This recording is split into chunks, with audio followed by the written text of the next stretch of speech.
ಆಯ್ಕೆ ಅಂದ್ರೆ ಜನರಿಗೆ ಕೊಟ್ಟಿರೋ ಅಧಿಕಾರನ ಈ ಶಾಸಕರು ಈ ಸರ್ಕಾರ ಕಿತ್ಕೊಳ್ಳೋಕೆ ಹೊರಟಿದೆಯಲ್ಲ, ಇದು ಸರಿನಾ ಅನ್ನೋ ಪ್ರಶ್ನೆ ನಮ್ಗೆಲ್ಲರಿಗೂ ಕಾಡ್ತಾ ಇರ್ತಕ್ಕಂಥದ್ದು. ಕಾನೂನಲ್ಲಿ ಪಾಸ್ ಆಗಿರೋಂಥದ್ದು, ಬಿಲ್ ಪಾಸ್ ಆಗಿರೋಂಥದ್ದು ಅದನ್ನ ಒಂದು ಆದೇಶದ ಮೂಲಕ ಬದಲಾವಣೆ ಮಾಡೋದಕ್ಕೆ ಸಾಧ್ಯ ಇದೆಯಾ? ಇದು ಹಿಂದೆ 20 ಮನೆ 2 ವರ್ಷದಿಂದ ಆಯ್ಕೆ ಆದಂತ 20 ಮನೆ ಒಂದೊಂದು ಗ್ರಾಮ ಪಂಚಾಯತ್ಗೆ ಇನ್ನೂವರೆಗೂ ಅವ್ರಿಗೆ ವರ್ಗಾವಣೆ ಕೊಡಲಿಲ್ಲ. ಫೌಂಡೇಶನ್ ಹಾಕೊಂಡು ಕೂತಿದ್ದಾರೆ. ಇವ್ರು ಮಾಡೋದಾದ್ರೆ ಅವ್ರನ್ನೇ ಆಯ್ಕೆ ಮಾಡಿ ಕಳಿಸ್ಬೇಕಲ್ವಾ? ಗ್ರಾಮ ಸಭೆ ತೀರ್ಮಾನ ಆಗಿತ್ತಲ್ವಾ? ಅವ್ರನ್ನೇ ಆಯ್ಕೆ ಮಾಡಿ ಕಳಿಸೋದ್ಬಿಟ್ಟು ಹೊಸ ಪಟ್ಟಿ ಮಾಡಿ ಫಲಾನುಭವಿಗಳನ್ನ ಶಾಸಕರ ಹಿಂಬಾಲಕರನ್ನ, ನಾನು ಆ ಪಾರ್ಟಿ ಈ ಪಾರ್ಟಿ ಅಂತ ಹೇಳೋದಿಲ್ಲ, ನಮ್ಮ ಪಾರ್ಟಿ ಶಾಸಕರು ಇರ್ಬೋದು, JDS ಪಾರ್ಟಿ ಶಾಸಕರು ಇರ್ಬೋದು, ಅವರ ಹಿಂಬಾಲಕರಿಗೆ ಅವಕಾಶ ಆಗೋದಾದ್ರೆ ನಿಜವಾದ ಬಡವರಿಗೆ ಮನೆ ಸಿಗೋದಕ್ಕೆ ಸಾಧ್ಯ ಇದೆಯಾ? ಪಂಚಾಯತ್ ರಾಜ್ ಕಾಯ್ದೆ ಮಾಡಬೇಕಾದ್ರೆ ನಿಜವಾದ ಬಡವರಿಗೆ ಸಿಗ್ಬೇಕು ಅಂತಾದ್ರೆ ಗ್ರಾಮ ಸಭೆಯಲ್ಲಿ ಮಾತ್ರ ನ್ಯಾಯ ಸಿಗೋದಕ್ಕೆ ಸಾಧ್ಯ. ಇಡೀ ಊರಿನಲ್ಲಿ ಸೇರಿರ್ತಾರೆ, ತನ್ನ ಊರಿನಲ್ಲಿ ಯಾರಿಗೆ ಮನೆ ಇಲ್ಲ, ಯಾರಿಗೆ ಬಡವ ಇದ್ದಾನೆ ಅಂತವ್ನ ಆಯ್ಕೆ ಆಗ್ಬೇಕು ಅಂತ ಹೇಳಿ ಇವತ್ತು ಮಾಡಿರೋಂತ ಕಾಯ್ದೆನ ಕಾನೂನನ್ನ ಗಾಳಿ ತೂರಿ ಇವತ್ತು ಸೋಮಣ್ಣ ಅವರು ಇವತ್ತು ಆದೇಶ ಹೊರಡಿಸಿರುವಂತದ್ದು ಕಾನೂನು ಬಾಹಿರ. ಇದು ಪಂಚಾಯತ್ ರಾಜ್ ವಿಕೇಂದ್ರೀಕರಣ ವ್ಯವಸ್ಥೆ ಮಾಡಿರೋಂತ ಹಲ್ಲೆ. ಆ ಹಲ್ಲೆನ ನಾವು ವಿಕೇಂದ್ರೀಕರಣದ ಫಲಾನುಭವಿಗಳು ಏನಿದ್ದೀವಿ, ಗ್ರಾಮ ಪಂಚಾಯತ್, ತಾಲೂಕ್ ಪಂಚಾಯತ್, ಜಿಲ್ಲಾ ಪಂಚಾಯತ್ ವಿಕೇಂದ್ರೀಕರಣದ ಫಲಾನುಭವಿಗಳು ನಾವು ಇದನ್ನ ಖಂಡನೆ ಮಾಡದೇ ಇದ್ರೆ ಮುಂದಿನ ದಿವಸ ಜಿಲ್ಲಾ ಪಂಚಾಯತ್ ನಿಮ್ಮ ಅನುದಾನ ಕೈ ಹಾಕ್ತಾರೆ, ಶಾಸಕರಾದವರು ತಾಲೂಕ್ ಪಂಚಾಯತ್ ಅನುದಾನ ಕೈ ಹಾಕ್ತಾರೆ. ಹಾಗಾಗಿ ವಿಕೇಂದ್ರೀಕರಣದ ವ್ಯವಸ್ಥೆಗೆ ಯಾರ್ಯಾರು ಸಮಸ್ಯೆ ಮಾಡ್ತಾರೋ ಅದ್ರ ವಿರುದ್ಧ ನಿರ್ಣಯ ಮಾಡಬೇಕು. ಕಾನೂನು ಕೂಡ ಕಾಯ್ದೆನೂ ಕೂಡ ಅದ್ರ ವಿರುದ್ಧ ನಿರ್ಣಯ ಮಾಡಿ ಈ ಅವಕಾಶ ಶಾಸಕರಿಗೆಲ್ಲ ಜನರಿಗೆ ಗ್ರಾಮ ಸಭೆಗೆ ಕೊಡಬೇಕು. ಹಿಂದೆ ಆಯ್ಕೆ ಆದಂತ 20 ಮನೆ ಏನಿದಾವಲ್ಲ 2 ವರ್ಷದಿಂದ ನಿಜ ಹೇಳ್ಬೇಕು ಅಂದ್ರೆ ಇವರಿಗೆ ಸರ್ಕಾರ ನಡೆಸೋರಿಗೆ 2 ವರ್ಷದಿಂದ ಮನೆ ಕೊಡಕ್ಕಾಗಿಲ್ಲ. 4 ತಿಂಗಳಿಗೆ ಹಿಂದಿದ್ದಾಗ 4 ತಿಂಗಳಿಗೆ ಮನೆ ಬರ್ತಾ ಇದ್ವು, ವರ್ಷಕ್ಕೆ 100-120 ಮನೆಗಳು ಬರ್ತಾ ಇದ್ವು. ಈಗ ಬಂದಿರೋಂತ ಮನೆಗೆ ಅನುದಾನ ಕೊಡೋದು ಸಾಧ್ಯ ಆಗಿಲ್ಲ. ಈ ಹೊಸ ಮನೆ ಆಯ್ಕೆ ಆಗೋಗಿದೆ, ಹಿಂದವರಿಗೆ ವರ್ಗಾವಣೆ ಕೊಟ್ಟಿಲ್ಲ, ಹೊಸದಾಗಿ ಆಯ್ಕೆ ಶಾಸಕರ ಕೈ ಕೊಟ್ಟಿದ್ದಾರೆ, ಶ್ರೀಮಂತರೆಲ್ಲ ಆಯ್ಕೆ ಆಗಿದ್ದಾರೆ, ಬಡವ ಕೈ ಬಿಟ್ಟು ಹೋಗಿದ್ದಾರೆ. ಇದು ತಪ್ಪು ಅಂತಕ್ಕಂಥದ್ದು. ಯಾವುದೇ ನೀವು ಜಿಲ್ಲಾ ಪಂಚಾಯತಿಯ ವಿಕೇಂದ್ರೀಕರಣದ ಫಲಾನುಭವಿಗಳು ನಾವೇನಿದ್ದೀವಿ ಇದನ್ನು ಖಂಡಿಸಬೇಕಾಗುತ್ತೆ. ಜೊತೆಗೆ ತಕ್ಷಣದ ಆದೇಶನ ವಾಪಸ್ ತರಬೇಕು, ಕಾನೂನು ಬಾಹಿರ ಆದೇಶನ ತಕ್ಷಣ ರಾಜ್ಯ ಸರ್ಕಾರ ವಾಪಸ್ ತರಬೇಕು ಅಂತಕ್ಕಂಥ ಒಕ್ಕೊರಡಿನ ನಿರ್ಣಯನ ನೀವು ಇವತ್ತು ಜಿಲ್ಲಾ ಪಂಚಾಯತಿ ಪಾಸ್ ಮಾಡಿದ್ರೆ ಇವತ್ತು ಪಂಚಾಯತ್ ರಾಜ್ ವ್ಯವಸ್ಥೆಯ ಗೌರವವನ್ನು ಉಳಿಸ್ದಂಗೆ ಆಗುತ್ತೆ ಅಂತಕ್ಕಂಥ ಮಾತನ್ನು ಸಂದರ್ಭದಲ್ಲಿ ಹೇಳ್ತೇನೆ.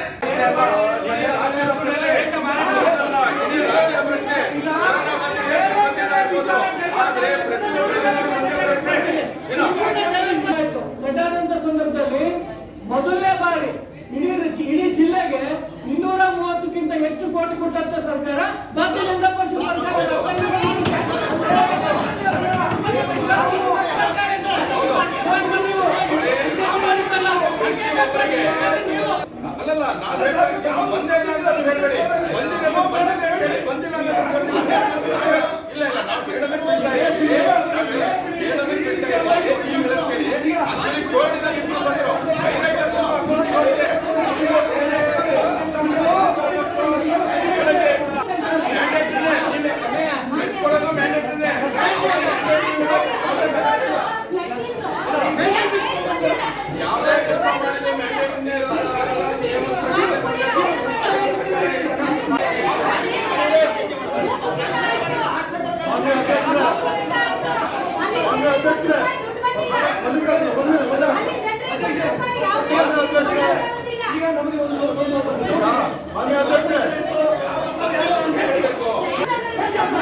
ಆರೋಪಗಳನ್ನು ಮಾಡ್ತಾ ಮಾತು ಚರ್ಚೆ ಆಗೋದು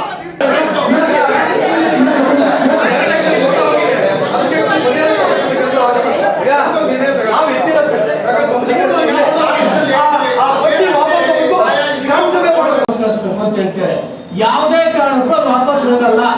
ಈ ನಿರ್ಣಯ ಈ ಸಭೆ ಮುಖಾಂತರ ನಾವು ಮಾಡ್ಬೇಕಷ್ಟೇ. ಎರಡನೇದು ಮಲ್ಲಿಕಾರ್ಜುನ ಅಪ್ಪಿ ಅವರಿಗೆ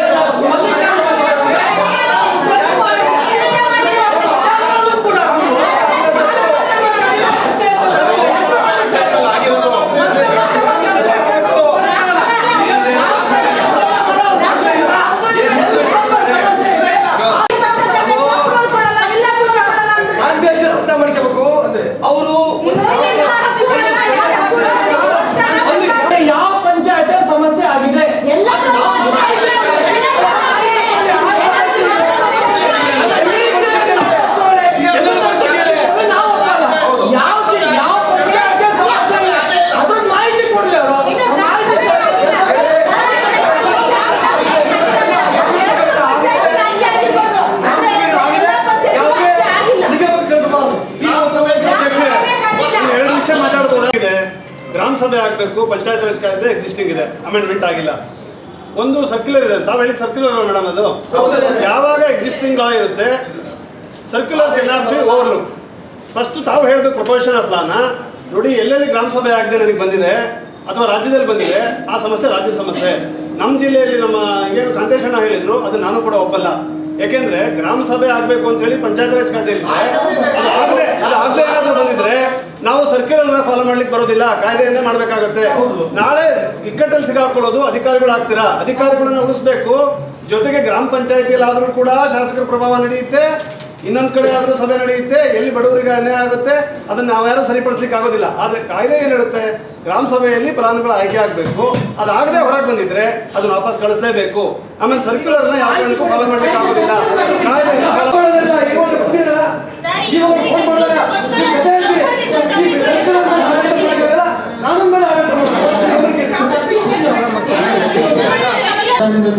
ಅಂತಲ್ಲ, ಅಧಿಕಾರಿಗಳು ಅವ್ರ ಮೇಲೆ ಅವ್ರು ಹಾಕೊಂಡು ಅವ್ರದ 29 ಮನೆ ಪ್ರಗತಿಯಲ್ಲಿದೆ. ಪೇಮೆಂಟ್ ಬರ್ಬೇಕಾಗಿತ್ತು ನಮ್ದು ಬರೀ 546 ಮನೆ. ಯಾವ ತಾಲೂಕಲ್ಲಿ ಏನಿದೆ ನಮ್ಮ ತಾಲೂಕಲ್ಲಿ ಮಾಡಿ ಅಮೌಂಟ್ ಕೊಟ್ಟಿಲ್ಲ, ಯಾರಿಗೂ ತೊಂದರೆ ಕೊಟ್ಟಿಲ್ಲ. ನಮ್ಮ ತಾಲೂಕಲ್ಲಿ ನಿಮ್ಮ ಗಮನದಲ್ಲಿ ಇರಲಿ. ಇದು ಬಿಟ್ಟು ರನ್ನಿಂಗ್ ಅಲ್ಲಿ ಇರೋದು 12,577. ಅದರಲ್ಲಿ ಫೌಂಡೇಶನ್ ಅಲ್ಲಿ 5,132, ಲಿಮಿಟೆಡ್ ಅಲ್ಲಿ 3,172, ರೂಫಿಂಗ್ ಇದರಲ್ಲಿ 4,267. ಈ ರೀತಿ ಬೇರೆ ಬೇರೆ ಸ್ಟೇಜ್ ಇದೆ. ಇಷ್ಟೊಂದು ರನ್ನಿಂಗ್ ಅಲ್ಲಿರೋ 12,577 ಮನೆಗಳಲ್ಲಿ ಸಿ ವಿಜಿಲ್ ಅಂತ ಆಪ್ಗೆ ಹಾಕಿರೋದು 7,611. ಇದರಲ್ಲಿ ಪೇಮೆಂಟ್ ಆಲ್ರೆಡಿ ಆಗಿರೋದು ಅಂದ್ರೆ ವಿಜಿಲ್ಗೆ ಹಾಕ್ಬಿಟ್ಟು ಪೇಮೆಂಟ್ ಆಗಿರೋದು 5,655. ಅಂದ್ರೆ 2,000 ಗ್ಯಾಪ್ ಆಯ್ತು. ಟೆಕ್ನಿಕಲ್ ಎರರ್ ಆಗಿದೆ ಮತ್ತು ಬೇರೆ ಬೇರೆ ಹಂತದಲ್ಲಿ ಏನಿದೆ ಮನೆಗಳನ್ನ ಇದನ್ನ ಸದ್ಯಕ್ಕೆ ಸ್ಟಾಪ್ ಮಾಡಿ ಇಂದಿನ ಮನೆ ಆ್ಯಪ್ ಏನಿತ್ತು ಅದರಲ್ಲಿ 2 ಅಂಶಗಳನ್ನ ಆಡ್ ಮಾಡಕ್ಕೆ ಹೇಳಿದ್ದಾರೆ. ಒಂದು ಆಧಾರ್ ಮತ್ತೆ ಇನ್ನೊಂದು ರೇಷನ್ ಕಾರ್ಡ್. ಇದನ್ನ ಮಾಡ್ಕೊಂಡ್ಬಿಟ್ರೆ ಇವರಿಗೆ ಇನ್ಸ್ಟ್ರಕ್ಷನ್ ಈಗ ಬಂದಿದೆ. ಇದು ಬೇಗ ಡ್ರೈವ್ ರೀತಿಯಲ್ಲಿ ಇದನ್ನ ಕಂಪ್ಲೀಟ್ ಮಾಡಿದ್ರೆ ಇಮಿಡಿಯೇಟ್ ಆಗಿ ಹಣ ರಿಲೀಸ್ ಮಾಡ್ತೀವಿ ಅಂತ ಹೇಳಿ 2,000 ಮನೆಗೂ ರಿಲೀಸ್ ಮಾಡ್ತೀರಿ. ಆಗುತ್ತೆ, ಎಲ್ಲದೂ ಬರುತ್ತೆ. 2,000 ಬೇರೆ ಬೇರೆ ರನ್ನಿಂಗ್ ಒಟ್ಟು 12,575 ರನ್ನಿಂಗ್ ಆಗಿದೆ. ಬೇರೆ ಬೇರೆ ಸ್ಟೇಜ್ ಅಲ್ಲಿ ಏನ್ ಕೇಳಿದ್ರು ಕೊಟ್ಟರು ಮತ್ತೆ ರಿಜೆಕ್ಟ್ ಆಗಿ ಬರ್ತಾ ಇದೆಯಲ್ಲ. ಈಗ ರೇಷನ್ ಕಾರ್ಡ್ ಅನ್ನು ಕೂಡ ಅವರು ಮ್ಯಾಪ್ ಮಾಡ್ಬೇಕಾಗುತ್ತೆ. ಈಗ ಮಾಡ್ತಾ ಇದ್ದಾರೆ ಸರ್, ಆಂದೋಲನ ರೀತಿಯಲ್ಲಿ ತಗೊಂಡಿದ್ದಾರೆ, ಮಾಡ್ತಾ ಇದ್ದಾರೆ. ಅದು ಹೇಗೆ ರೇಷನ್ ಕಾರ್ಡ್ ಅಪ್ಡೇಷನ್ ಆಗ್ತಾ ಹೋಗ್ತದೆ ಅವರು ರಿಲೀಸ್ ಅನ್ನ ಕೊಡ್ತಾರೆ, ಮಾಡಿಸ್ತಾ ಇದೆ ಸರ್ ಎಲ್ಲ ಕಡೆ. ಅದನ್ನ ಅಲ್ಲಿ ಏನಾಗಿದೆ ಅಂದ್ರೆ ಒಂದು ಟೆಕ್ನಿಕಲ್ ಪ್ರಾಬ್ಲಮ್ ಏನಾಗ್ತಾ ಇದೆ 70% ಅವ್ರದ್ದು ಮ್ಯಾಚ್ ಆಗ್ಬೇಕು.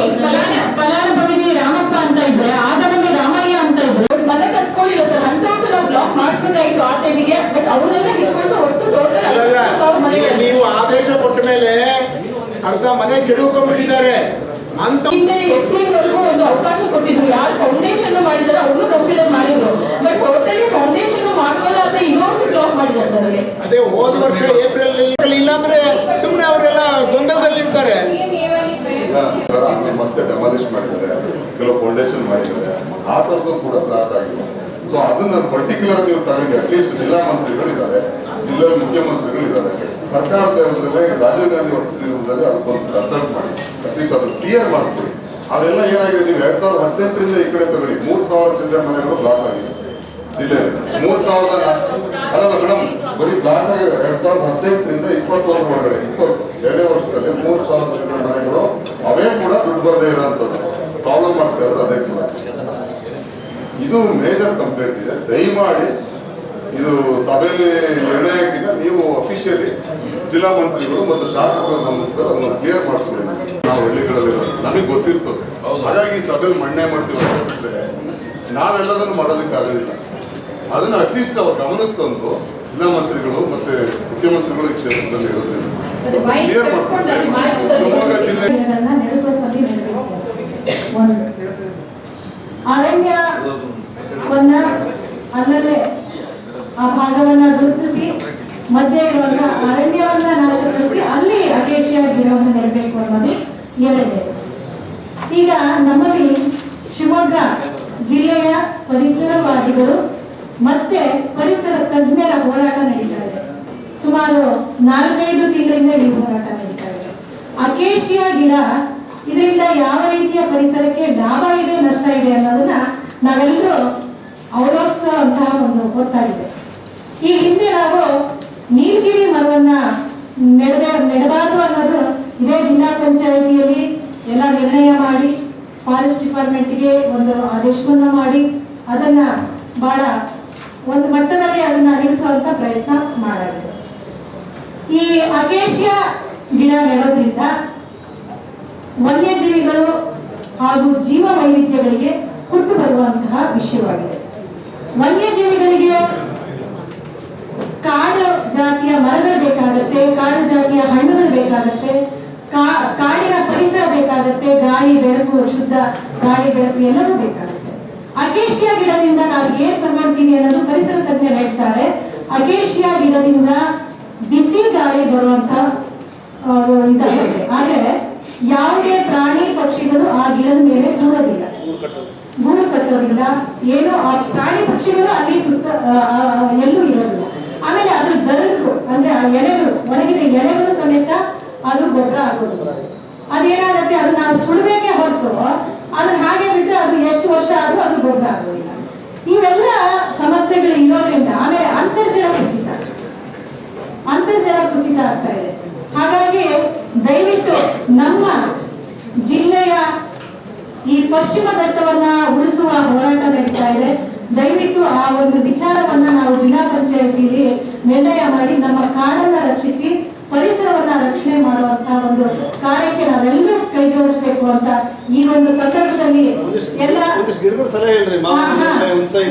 ಆಮೇಲೆ ಈಗ ನೀವು ಮಧ್ಯಾಹ್ನದೊಳಗೆ ಫಾರೆಸ್ಟ್ ಡಿಪಾರ್ಟ್ಮೆಂಟ್ ಅವ್ರನ್ನ, ಸೋಷಿಯಲ್ ಫಾರೆಸ್ಟ್ ಇವ್ರನ್ನ ನೀವು ದಯವಿಟ್ಟು ಕಲಿಸ್ಬೇಕಾಗುತ್ತೆ. ಯಾಕಂದ್ರೆ ಇದ್ರ ಮಾಹಿತಿ ನಮಗೆ ಅವ್ರು ಬೇಕಾಗಿದೆ ಇದ್ರ ಮಾಹಿತಿಯನ್ನ ಕೊಡ್ಬೇಕಾಗತ್ತೆ. ನೀವು ಇದು ಯಾವ ರೀತಿ ಪ್ರೋಸೆಸ್ ನಡೀತಾ ಇದೆ, ಏನಾಗಿದೆ ಅನ್ನೋದು ಒಂದು ನಿಮಿಷ ಪೂರ್ತಿ ಹೇಳಿದ್ದಾರೆ ನಡೀತಾ ಇದೆ ಅನ್ನೋದು ನಮಗೆ ಬೇಕು. ಯಾಕಂದ್ರೆ ನಮಗೆ ಈಗ ಪರಿಸರ ಬಹಳ ಮುಖ್ಯ. ನಮ್ಮಲ್ಲಿ ಮಂಗನ ಕಾಯಿಲೆಗಳು ಯಾಕಾಗ್ತಾ ಇದೆ ಅಂದ್ರೆ ಗಿಡಗಳೆಲ್ಲ ಕಟ್ಬಿಟ್ಟು ಹಣ್ಣುಗಳೇ ಸಿಗ್ತಾ ಇಲ್ಲ, ಅವು ಅದರಲ್ಲೇ ಸಾಯ್ತಾ ಇದ್ದಾವೆ. ಬೇರೆ ಬೇರೆ ರೀತಿಯಲ್ಲಿ ಮಂಗಗಳೆಲ್ಲ ಊರುಗಳಿಗೆ ನುಗ್ತಾ ಇದೆ. ಹೀಗಿರುವಾಗ ಈ ನೆಡುತೋಪಿಂದ ನಮಗೆ ತುಂಬಾ ಅಪಾಯ ಇದೆ ಹೊರತು ಯಾವುದೇ ಒಳ್ಳೆಯದು ಆಗೋದಿಲ್ಲ ಅಂತ ಈ ಸಂದರ್ಭದಲ್ಲಿ ಹೇಳ್ತೇನೆ. ಹಾಗೆ ಈ ನೆಡುತೋಪುಗಳ ಆದೇಶ, ಸರ್ಕಾರದ ಆದೇಶ ಏನಿದೆ ಮತ್ತೆ ಅದರ ನಿವಾರಣೆಯನ್ನ ನೀವು ಕೊಡಬೇಕಾಗತ್ತೆ, ದಯವಿಟ್ಟು ತಿಳಿಸಿ. ನಮಸ್ತೆ. ಆಯಾ ತಾಲೂಕ್ ಪಂಚಾಯತಿನಲ್ಲಿ ಅವರಿಗೆ ಮಾತಾಡ್ಲಿಕ್ಕೆ ಅವಕಾಶ ಇದೆ. ಒಂದು ನಿಮಿಷ, ಇಲ್ಲಿ ಪ್ರತಿಯೊಂದು ಏನಾಗ್ತಾ ಇದೆ, ಇಲ್ಲಿ ಮೆಂಬರ್ಸ್ಗಳು ಅವ್ರದೇ ಆದಂತ 108 ಸಮಸ್ಯೆಗಳು ನಮ್ಮ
ಬಂದಂತ ಸಂದರ್ಭ ಇದು. ಯಾಕೆ ಅಂದ್ರೆ ಅದಾದ ಮೇಲೆ ಹೊಸ ಪ್ಲಾಂಟೇಶನ್ ಗೆ ಎಲ್ಲೋ ಅಕೇಶಿಯಾ ಇರ್ಬೋದು, ನೀಲಗಿರಿ ಇರ್ಬೋದು, ಅದನ್ನ ಕೊಡಬಾರ್ದು ಅಂತ ತೀರ್ಮಾನ ಆಗಿದೆ. ಅದು ಎಲ್ಲ ನಮ್ಮ ಜಿಲ್ಲಾ ಪಂಚಾಯತ್ ಒಂದು ಸದಸ್ಯರು ಅದಕ್ಕೆ ಸಮ್ಮತ ಇದೆ.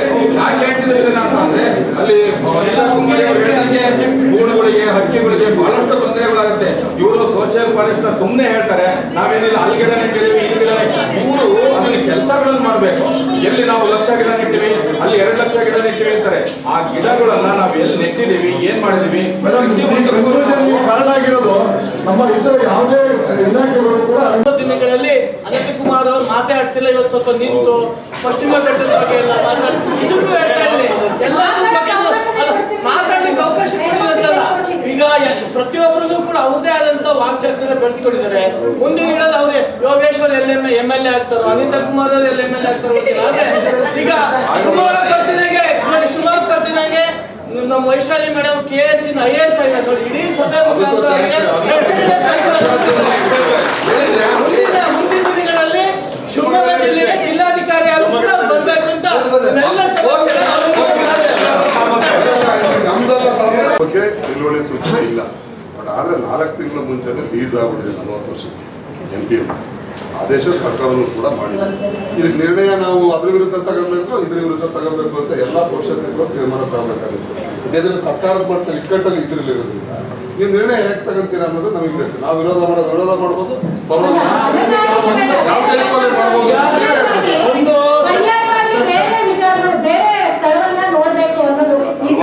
MPM ನೌಕರರು ಕೂಡ ಫೈನಲ್ ನೋಟಿಸ್ ಕೊಟ್ಟಾಗಿದೆ. ಸರ್ಕಾರಕ್ಕೆ ಅವಕಾಶ ಇದ್ರೆ ಮಾಡಿ ಅಂತ ನಿರ್ಣಯ ಮಾಡೋದಕ್ಕೆ ಪಕ್ಷಾತೀತವಾಗಿ ಮಾಡೋಣ. ಅಲ್ಲೇ ಮೇಜರ್ ಆಗಿರೋಂಥದ್ದು ನೀಲಗಿರಿ ತೋಪು, ಅಕೇಶಿಯಾ ತೋಪು. ಅದಕ್ಕಾಗಿ ಹೋರಾಟ ಅವ್ರು ಹೇಳ್ದಂಗೆ ನಮ್ಮ ಪರಿಸರವಾದಿಗಳಿಂದ ಹಿಡಿದು ಎಲ್ಲ ಸಾರ್ವಜನಿಕರು ಪಕ್ಷಾತೀತವಾಗಿ ಹೋರಾಟನ ಮಾಡ್ತಾರೆ. ಅದಕ್ಕೊಂದು ಈಗಾಗಲೇ ಮಾಡ್ತಾ ಇದ್ದಾರೆ. ಆ ಕಾರಣದಿಂದ ನಾವು ಜಿಲ್ಲಾ ಪಂಚಾಯತಿಗೂ ಕೂಡ ಅದಕ್ಕೆ ಬೆಂಬಲವಾಗಿ ನಿಲ್ತೀವಿ ಅನ್ನೋದು ಪಕ್ಷಾತೀತವಾಗಿ ನಾವೆಲ್ಲ ಒಂದು ನಿರ್ಣಯ ಅಂತ. ನಮಗೆ ಈ MPM ಮೊತ್ತದಲ್ಲಿ ಇದ್ರೊಳಗಡೆ ಲೀಸ್ ಆಗಿರೋ ಅಂತ ಜಾಗವನ್ನ ಫಾರೆಸ್ಟ್ ಇಲಾಖೆಗೆ ವಾಪಸ್ ಕೊಡಲು ಈ ನಡುತೋಪುಗಳಲ್ಲಿ ಏನ್ ಇರ್ತಾರೆ ಅದರಲ್ಲಿ ಈ ಹಣ್ಣಿನ ಗಿಡಗಳು, ಕಾಡು ಜಾತಿ ಗಿಡಗಳನ್ನು ನೆಟ್ಟು ಪ್ರಕೃತಿ ಮತ್ತು ನೈಸರ್ಗಿಕವಾದಂತಹ ಕಾಡನ್ನ ಬೆಳೆಸಬೇಕು ಅಂತೇಳಿ ನಮ್ಮೆಲ್ಲರೂ ಒತ್ತಾಯ, ನನ್ನ ವೈಯಕ್ತಿಕವಾಗಿ ಒತ್ತಾಯ ಇದೆ. ಅದಕ್ಕೆ ಎಲ್ಲರೂ ಸಹಮತರು ಬೇಕು ಅಂತೇಳಿ ನಾನು ಕೇಳ್ತಾ ಮಾತಾಡ್ತೀನಿ. ಬಟ್ ನಮಗೆ ಬೇಡ ಎಲ್ಲಗೆ ಸೂಕ್ಷ್ಮ ಜೀವಿಗಳು ಎಲ್ಲ ಅಟ್ಲೀಸ್ಟ್ ಇನ್ನಾದ್ರೂ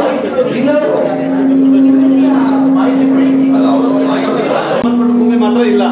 ಅನಿತಾ ಕುಮಾರಿ ಅವರು ಸಾಮಾಜಿಕ ಕಳಕಳಿ ಇಟ್ಕೊಂಡು ಕಾಡು ಒಂದು ಅರಣ್ಯ ಬೆಳಿಬೇಕು, ಅಲ್ಲಿ ಏನು ಎಲ್ಲ ಕಡೆ ನೀಲಗಿರಿ ಆಗಲಿ ಇನ್ನೊಂದು ಗಿಡ ಬೆಳಿಬಾರ್ದು, ಬೇರೆ ಬೇರೆ ಗಿಡ ಬೆಳಿಬೇಕು ಅಂತ ಅದು ನಮಗೆಲ್ಲರೂ ಒಪ್ಪಿಗೆ ಇದೆ.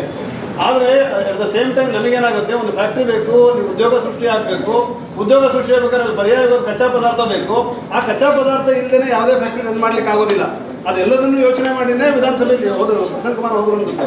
ಅದೆಲ್ಲ ಯೋಚನೆ ಮಾಡಿನೇ ಆ ಪೇಪರ್ ಫ್ಯಾಕ್ಟ್ರಿಗೆ ಏನು ಬೇಕೋ ಆ ಪ್ರಾಡಕ್ಟನ್ನು ಅಲ್ಲಿ ಬೆಳೆಸಲೇಬೇಕಾಗುತ್ತೆ. ಅದು ಬೆಳೆಸಲಿಕ್ಕೆ ಸರ್ಕಾರ ತಗೊಂಡಿದ್ದು ತೀರ್ಮಾನ. ಇನ್ನು ಉಳಿದ ಜಾಗಗಳಲ್ಲಿ ಸುಮ್ಮನೆ ನಾವು ನೀಲಗಿರಿ ಹಾಕಿ ಇದನ್ನೆಲ್ಲ ಬಿಟ್ಬಿಟ್ಟು ಕಾಡನ್ನು ಬೆಳೆಸಲಿ ಅಂತ ನಾವು ಮಾಹಿತಿ ರಾಜ್ಯ ಸರ್ಕಾರದ ವಿರುದ್ಧ ನಾವು ಒಟ್ಟಿಗೆ ನಾವು ತೀರ್ಮಾನ ತಗೊಳ್ಳೋದು ತಪ್ಪಾಗುತ್ತೆ. ಮುಂದಿನ ಮೀಟಿಂಗ್ ಮಾಹಿತಿ ಕೊಡಿ, ಮಾಹಿತಿ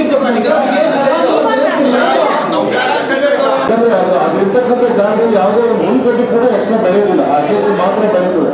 ಅದೆಲ್ಲ ವೈಜ್ಞಾನಿಕವಾಗಿ ಪರಿಶೀಲನೆ ಆದರೂ ಕೂಡ ಅದನ್ನ ಇವತ್ತು ಬೆಳೆಸ್ತಾ ಇರೋದು ನಮ್ಮ ಪರಿಸರ ನಾಶ ಆಗಿದ್ದರಿಂದ ಇವತ್ತು ಮಂಗಗಳ ಹಾವಳಿ ಮಲೆನಾಡಿನಲ್ಲಿ ಹೆಚ್ಚಾಗಿ ಇದು ಕಾಡು ಬಿಟ್ಟು ಪ್ರತಿ ಮನೆ ಬಿಡುವಂತ ಕೆಲಸಕ್ಕೆ ಬಂದಿದೆ. ನಮ್ಮಲ್ಲಿ ಅಷ್ಟು ಮಂಗಗಳ ಹಾವಳಿ, ಅಷ್ಟು ಒಂದು 5 ಕೋಟಿ ಹಣ ಕೂಡ ಬಿಡುಗಡೆ ಮಾಡ್ತೀವಿ. ಆದ್ರೆ ಇವತ್ತವರೆಗೂ ನಮ್ಮ ಫಾರೆಸ್ಟ್ ಇಲಾಖೆ ಅದಕ್ಕೆ ನಾವು ಸಾಕಷ್ಟು ಮಾಡಿ ಪ್ರಸ್ತಾಪ ಮಾಡಿ ದಯವಿಟ್ಟು ಮಾಡಿ ನೋಡಿದ್ರು. 20 ಮಾಡಿ ಇಟ್ಟಿದ್ದಾರೆ ಎಲ್ಲ ಫಾರೆಸ್ಟ್ ಇಲಾಖೆ. ಅದಕ್ಕೆ ಅನೇಕ ಜಾಗಗಳನ್ನು ಸಹ ಇವತ್ತು ನಾವು ಗುರುತು ಮಾಡಿ ಕೊಟ್ವಿ. ದ್ವೀಪ ಇರ್ತಕ್ಕಂಥ ಜಾಗ, ಅದು ಸೂಕ್ತವಾದ ಜಾಗ ತಿಳಿಸ್ತಾರೆ. ಆದ್ರೆ ಈ ಮಂಗಳನ್ನ ಕಂಟ್ರೋಲ್ ಮಾಡ್ತಕ್ಕಂಥ ಸರ್ಕಾರ ನೀಡಿರ್ತಕ್ಕಂಥ ಅನುದಾನನ ಇವತ್ತು ಉಪಯೋಗಿಸ್ತಾ ಇಲ್ಲ. ಫಾರೆಸ್ಟ್ ಇಲಾಖೆ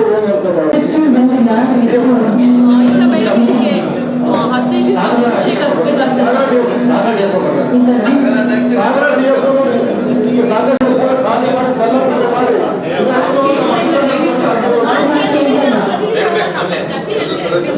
ಕ್ರಮ ತಗೊಂಡಿದ್ದಾರೆ ಫಾರೆಸ್ಟ್ ಇಲಾಖೆಯವರು. ಅಷ್ಟೇ ಅಲ್ಲ, ನಾವೆಲ್ಲ ಹುಡುಗಿದ್ದಾಗ ನೋಡ್ತಾ ಇದ್ವಿ ಮಾವಿನಕಾಯಿ, ನೇರಳೆ ಹಣ್ಣು, ಏನು ಹುಣಸೆ ಹಣ್ಣು ಬರುತ್ತಲ್ಲ ಅದನ್ನು ನೋಡಿ ಬೆಳೆದ್ರೆ ಸಾಮಾನ್ಯವಾಗಿ ಕೆಲವು ಉದ್ಯೋಗಿಗಳು ಯಾಕಂದ್ರೆ ಎಲ್ಲರೂ ಕೂಡ ಫ್ಯಾಕ್ಟ್ರಿಗಳಿಗೆ ಹೋಗಿ ಅಲ್ಲಿ ಕೆಲಸ ಮಾಡಲಿಕ್ಕಾಗಲ್ಲ. ಸೀಸನ್ ಬಿಸ್ನೆಸ್ ಮಾಡ್ತಾ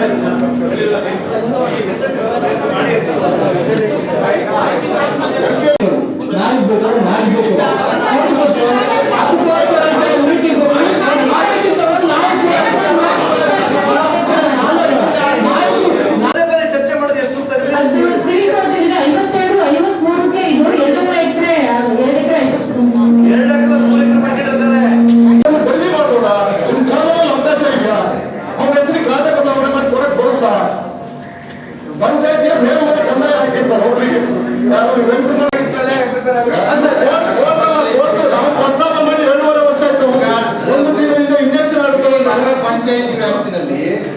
ಬಡವರಿಗೆ ಮನೆ ಕಟ್ಟತಕ್ಕಂಥವ್ರು 2-2.5 ಎಕರೆ ಜಾಗನ ಅವ್ರು ಮುಂಚೂಣಿ ಇಟ್ಕೊಂಡು ಡಿಮ್ಯಾಂಡ್ ಆಧಾರದ ಮೇಲೆ ಖರೀದಿ ಮಾಡಿಕೊಂಡು ಒತ್ತುವರಿ ಮಾಡಿಕೊಂಡು ಇವತ್ತು ಅದ್ರ ಪರವಾಗಿ ಅಲ್ಲಿ ಆ ಜನರು ಕೇಳ್ತಿದ್ದಾರೆ, ಅವ್ರಿಗೆ ಸೈಟ್ ಕೊಡಕ್ಕೆ ನಮಗೆ ಜಾಗ ಇಲ್ಲ. ಈ ಪರಿಸ್ಥಿತಿ ನಡೀತಿದೆ. ತಕ್ಷಣ ಅದನ್ನ ಒಬ್ಬ ವ್ಯಕ್ತಿಗೆ ನಾವು ಕನಿಷ್ಠ ಅಂತ ಹೇಳಿದ್ರೆ 50 ಇಂದ 80 ಅಡಿ ಹಿಂದಿನ ನಾವು ಡಿಮ್ಯಾಂಡ್ ಹಾಕಿರೋದು ನೋಡಿದೀವಿ ಪಂಚಾಯತಿ ವ್ಯಾಪ್ತಿ ಒಳಗಡೆ, ಗ್ರಾಮ ಪಂಚಾಯತಿ. ಇದು 2 ಎಕರೆಗಿಂತ ಜಾಸ್ತಿ ಜಾಗ ಅದು ಹೆಂಗೆ ಡಿಮ್ಯಾಂಡ್ ಆಯ್ತು? ಯಾರು ಅಧಿಕಾರಿಗಳು ಅದಕ್ಕೆ ಸಹಕಾರ ಕೊಟ್ಟರು, ಅದ್ರ ಬಗ್ಗೆ ಸೂಕ್ತ ಕ್ರಮ ತಗೋಬೇಕು ಅಂತ ಹೇಳಿ 2 ಮೀಟಿಂಗ್ ಅಲ್ಲಿ ನಾವು ಮಾತಾಡಿದೀವಿ. ವಿಚಾರನ ಮತ್ತೆ ಶಾಸಕರು ಪತ್ರ ಮಾಡಿದ್ದಾರೆ. ಹಾಗಾಗಿ ಡಿಸಿಪಿ ಮೇಲೆ ಟ್ರಾನ್ಸಾಕ್ಷನ್ ಮಾಡಿದ್ದಾರೆ.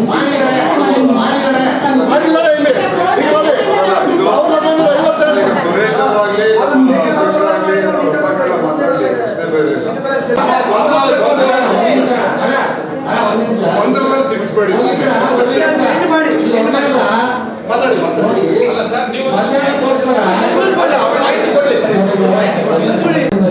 ಈಗಾಗಲೇ ಅವರು ಡಿಸ್ಪ್ಯೂಟ್ ಆಗಿದ್ದು ಅಂದ್ರೆ ಗ್ರಾಮ ಪಂಚಾಯತಿಯಿಂದ ಅವ್ರಿಗೆ ಮಾಡಿ ಆ ಗ್ರಾಮ ಪಂಚಾಯತಿ ಡಿಮ್ಯಾಂಡ್ ಹಾಕಿದ್ದು ಯಾವ ವರ್ಷ? 2.5 ಎಕರೆ ಡಿಮ್ಯಾಂಡ್ ಹಾಕ್ಬೋದಾ? 2.5 ಎಕರೆ ಡಿಮ್ಯಾಂಡ್ ವಿಸ್ತೀರ್ಣದ ನಿವೇಶನ ಅಂತ ಹೇಳಿ ದಾಖಲಾಗಿದೆ. ಈ ಒಂದು ಅದಕ್ಕೆ ಸಂಬಂಧಪಟ್ಟಾಗಿ 52-53 ದಾಖಲೆಗಳಿದೆ. ನಂತರ ವೆಂಕಟರಮಣ ಭಟ್ಟನವರು 71-72ರಲ್ಲಿ ಗಂಗಮ್ಮನವರಿಗೆ ಅಥವಾ ರಿಜಿಸ್ಟರ್ಡ್ ಸೇಲ್ ಡೇಟ್ ಮುಖಾಂತರ ಸೇಲ್ ಮಾಡಿದ್ದಾರೆ. 71ರಲ್ಲಿ 1971ರಲ್ಲಿ ಗಂಗಮ್ಮನವರಿಗೆ ಸೇಲ್ ಡೇಟ್ ಆಗಿದೆ, ರಿಜಿಸ್ಟರ್ಡ್ ಸೇಲ್ ಡೇಟ್ ಮೂಲಕ. ನಂತರ 2010ರಲ್ಲಿ ಕರುಣಾಕರ್ ಶೆಟ್ಟಿ ಅನ್ನೋರಿಗೆ ಗಂಗಮ್ಮನವರು ಇನ್ನೊಂದ್ಸರಿ ರಿಜಿಸ್ಟರ್ಡ್ ಸೇಲ್ ಮೂಲಕ ಮಾರಾಟ ಮಾಡಿದ್ದಾರೆ. ಸೊ 2 ಸಾರಿ ಇದು ಆಲ್ರೆಡಿ ಡಿಜಿಟಲ್ ಮೂಲಕ ನ್ಯಾಯಪತ್ರದ ಮೂಲಕ ಬದಲಾವಣೆ ಆಗಿದೆ. ಈಗ ಅದಕ್ಕೆ ಖಾತೆ ಕೂಡ ಬದಲಾವಣೆ ಮಾಡಿದ್ದಾರೆ. ಇಲ್ಲಿ ಈಗ ಆಸ್ತಿ ಸಂಬಂಧಪಟ್ಟ ಹಾಗೆ ಏನು ದಾಖಲಾತಿಗಳನ್ನೆಲ್ಲ ನಾನು ಪರಿಶೀಲನೆ ಮಾಡಿದ್ದೀನಿ ಮತ್ತೆ ಸ್ಥಳ ಪರಿಶೀಲನೆ ಮಾಡಿದ್ದೀನಿ. 1952-53 ಕೂಡ ಆ ಒಂದು ನಿವೇಶನ ಸಂಬಂಧಪಟ್ಟಾಗ ವಿಸ್ತೀರ್ಣ ಚೆಕ್ ಈಗ ಅವರು ಕರುಣಾಕರ್ ಶೆಟ್ಟಿ ಅವರು ಸಿವಿಲ್ ಕೋರ್ಟ್ ಅಲ್ಲಿ ಒಂದು ದಾವೆನ ಹಾಕಿ ಒಂದು ಟೆಂಪರರಿ ಇಂಜೆಕ್ಷನ್ ಕೂಡ ಈ ಒಂದು ಆಸ್ತಿ ಸಂಬಂಧಪಟ್ಟಾಗಿದೆ. ಇದೇ ತರದಲ್ಲೇ ಇದೇ ಏನ್ ಇನ್ಸಿಡೆನ್ಸ್ ಹೇಳಿದ್ರು 100 × 250 ಅಡಿ ಕೊಟ್ಟಿದ್ದಾರೆ. 250 ಅಡಿ ಕೊಟ್ಟಿದ್ದಾರೆ. ಅದು ರಿಜಿಸ್ಟ್ರೇಷನ್ ಆಗ್ತಾನೆ ಇದೆ. ಇವತ್ತೆಲ್ಲ ಡಿಮ್ಯಾಂಡ್ ಆಗ್ತಾ ಇದೆ, ರಿಜಿಸ್ಟ್ರೇಷನ್ ಆಗ್ತಾ ಇದೆ, ಜನಸಂಖ್ಯೆ ಹೆಚ್ಚಾಗಿದೆ. ಅದು ಈಗ ನಿವೇಶನಕ್ಕಷ್ಟೇ ಇವತ್ತು ಪೇಮೆಂಟ್ ಕೊಡ್ತಾರೆ, ಹಿಂದೆ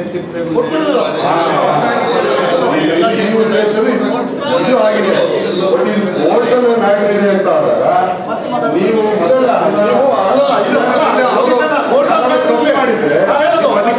ಅಧಿಕಾರಿಗಳು ಯಾರು ನಿಮಗೆ ಹಕ್ಕು ಬದಲಾವಣೆ ಮಾಡಿ ಕೊಟ್ಟರು? ಖರೀದಿ ಮಾಡೋ ಆದೇಶ ಇದೆಯಲ್ಲ, ಖರೀದಿ ಮಾಡೋ ಆದೇಶ ಡಿಮ್ಯಾಂಡ್ ಅಂತಿದ್ರೆ ಅವ್ರ ಹಕ್ಕು ಪಡೆದಂಗೆನೆ.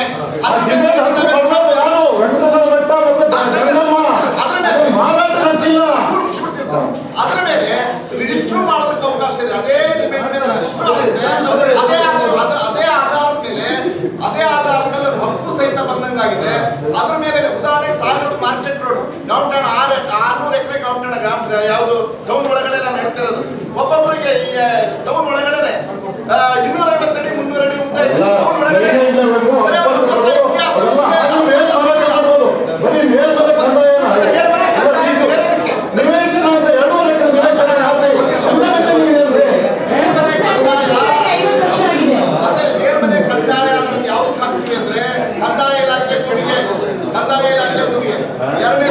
ಫಾರೆಸ್ಟ್ ಭೂಮಿಗೆ ಮನೆ ಮನೆ ಕಟ್ಟಿದ್ರೆ ಬೇರೆ ಮನೆ ಕಂದಾಯ ಅವ್ರಿಗೆ ನ್ಯಾಯ ಕೊಡೋದು ಮಾಡ್ತಾರೆ. ಹಕ್ಕಲ್ಲ ಅದು ಹಕ್ಕಲ್ಲ. ಆದ್ರೆ ಗ್ರಾಮ ಪಂಚಾಯತಿ ಜಾಗ ಗಾಂವಟಾಣಕ್ಕೆ ಏನಿದೆ ಹಕ್ಕು ಗ್ರಾಮ ಪಂಚಾಯತಿ ಹಕ್ಕಾಗಿದೆ. ಡಿಮ್ಯಾಂಡಿಂಗ್ ಮಾಡಿಕೊಂಡ್ರೆ ಅದು ಪಡೆದಂಗೆ 60 ಕೊಡ್ಬೇಕು 80 ಕೊಡ್ಬೇಕು ಅಂತ ಇನ್ನೂ ಸಹಿತ ಕಾಯ್ದೆ ಒಳಗಿಲ್ಲ. ಇಲ್ಲ ಅವ್ನು ಎಷ್ಟೆಷ್ಟು ಅನುಭವಿಸ್ಕೊಂಡು ಬಂದಿದ್ದಾನೆ, ಎಷ್ಟು ಉದ್ದ ಸಂಬಂಧ ಇಲ್ಲ. ಹೆಸರಿಗಿರ್ತಕ್ಕಂಥದ್ದನ್ನ ಬೋಗಸ್ ಅಗ್ರಿಮೆಂಟ್ ರಿಜಿಸ್ಟರ್ ಮಾಡಿಸಿ ಆ ಮೇಲ್ಮನೆ ಓಟ್ ಆಗಿದೆ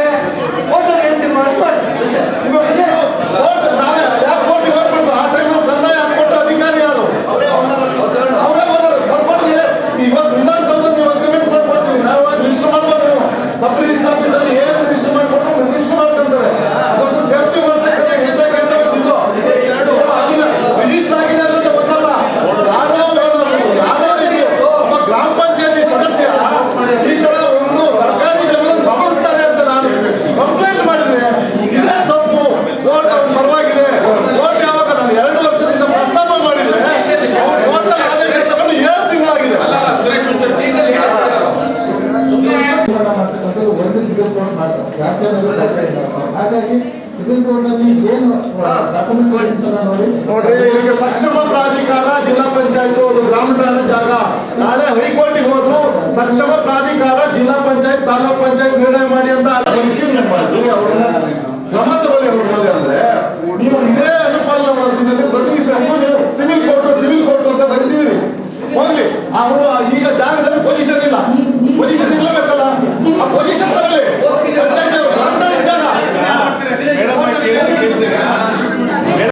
ಕಟ್ಟಿಗೆ ಹೊಡ್ಕೊಳ್ಳಿಕ್ಕೆ, ಮನೆನೂ ಕಟ್ಕೊಳ್ಳಿಕ್ಕೆ ಅಂತ ಕೊಡ್ತಿದ್ರು. ಆ ಯಾವ ಯೋಚನೆ ಮೊನ್ನೆ ಇದು ನಾನೆಲ್ಲ 18ರಿಂದ ಈಚೆ ಕೊಟ್ಟಿದ್ದಾರೇನೋ, ಅದಕ್ಕೆ ಇಷ್ಟು ವಾದ ಮಾಡಿದ್ದಾರೆ. ಇದು 53 ಕೊಡ್ತಾರೆ. ಆಮೇಲೆ ಏನ್ ಮಾಡಿದ್ದಾರೆ, ರೀಸೆಂಟ್ ಆಗಿ ಕೋರ್ಟಿಗೆ ಹೋಗಿದ್ದಾರೆ,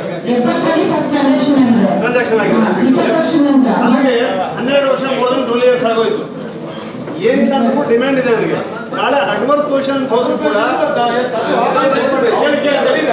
ಮೋರ್ ದನ್ 20 years ಆಯ್ತು ಅಂತಂದ್ರೆ ಇವರಿಗೆ government property through the adverse position we will become the owner. ಹಾಗಾಗಿ ಇದು it has to be decided by court only. It has to be decided by court only. ಯಾಕೆಂದ್ರೆ right 72 ಇಂದ involve ಆಗಿದೆ. ಈಗಾಗಲೇ ಕೋರ್ಟಿಗೆ ಹೋಗಿದ್ದಾನೆ. ಎಷ್ಟು ಅಗಲ ಕೊಡಬೇಕು, ಎಷ್ಟು ಉದ್ದ ಕೊಡಬೇಕು ಅನ್ನೋದಿಲ್ಲ. ನಾನು ಈಗ ನಮ್ಮ ಶಿರಾಳಕೊಪ್ಪದಲ್ಲಿ MN ಪಿಕಲ್ ಇಂಡಸ್ಟ್ರಿ ಇದೆ, ಅದು ಹಿಂದೆ ಕೆರೆ.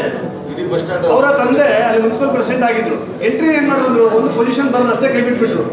ಕೈ ಬಿಟ್ಟ ಮೇಲೆ ನಮ್ಮ ಪಟ್ಟಣ ಪಂಚಾಯತ್ ವ್ಯಾಪ್ತಿ ಒಳಪಡಿಸ್ಕೊಂಡು ಹೋದಾಗ ಏಕಾಏಕಿ ಅವ್ರ ಸಿವಿಲ್ ಕೋರ್ಟ್ಗೆ ಹೋಗ್ತಾರೆ. ಏನಂತ ಹೇಳಿ, ಇದು ನಮ್ಮ ಪಟ್ಟಣ ಪಂಚಾಯತ್ ಇದು ಅಂತ ಹೇಳಿ. ಆವಾಗ ಆ ದಾಖಲೆಯನ್ನು ಆ ಕಾಲದಲ್ಲಿ BSc LLB ಅವ್ರೇನ್ ಮಾಡ್ತಾರೆ, ಅದನ್ನ ಪ್ರೊಡ್ಯೂಸ್ ಮಾಡ್ತಾರೆ. ಕೊನೆಗೇನಾದ್ರು ಇಷ್ಟು ಇಡೀ ಆವರಣ 4 ಎಕರೆ ಜಮೀನು MN ಪಿಕಲ್ ಅವ್ರದ್ದು ಅಂತ ಹೇಳಿ ಆಗೋಯ್ತು. ಅಡ್ವಾನ್ಸ್ ಪೊಸಿಷನ್ ಬಸ್ ಸ್ಟ್ಯಾಂಡ್ ಅಲ್ಲಿ. ಹೀಗಾಗಿ ಬಸ್ ಸ್ಟ್ಯಾಂಡ್ ಅದು ಕೂಡ ಇವತ್ತು 6 ರಿಂದ 8,000 ರೂಪಾಯಿ ಸ್ಕ್ವೇರ್ ಫೀಟ್ ಇದೆ.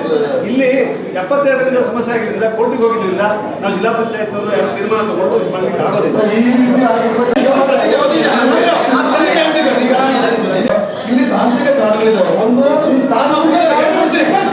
ಹೇಳ್ಬಿಡ್ತೀನಿ, ಈಗ ಸಕ್ಷಮ ಪ್ರಾಧಿಕಾರ ಕೂಡ ಕಾನೂನು ಬಿಟ್ಟು ಮಾಡಕ್ ಬರೋದಿಲ್ಲ.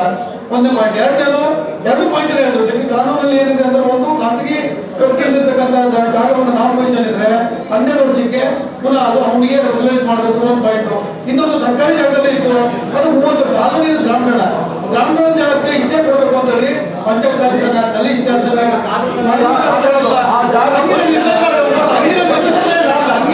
ಈಗ ಪೊಸಿಷನ್ ಇಲ್ಲ, ಟೋಟಲ್ ಇದೆ. ಸ್ಪಾಟ್ ಇನ್ಸ್ಪೆಕ್ಷನ್ ಮಾಡಿದ್ರೆ ಪೊಸಿಷನ್ ಇದೆ.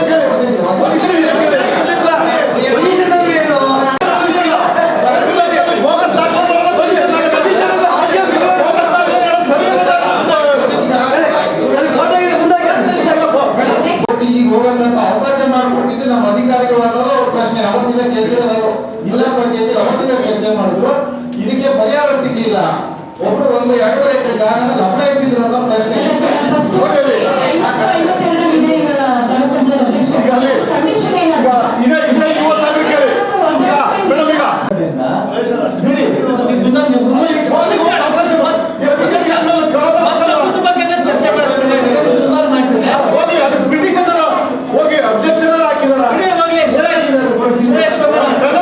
ಈಗ ಮತ್ತೆ ಅದನ್ನೇ ಮತ್ತೆ ಸಭೆ ಹಾಳಾಗಿ ಮಾಡೋದು ಬೇಡ.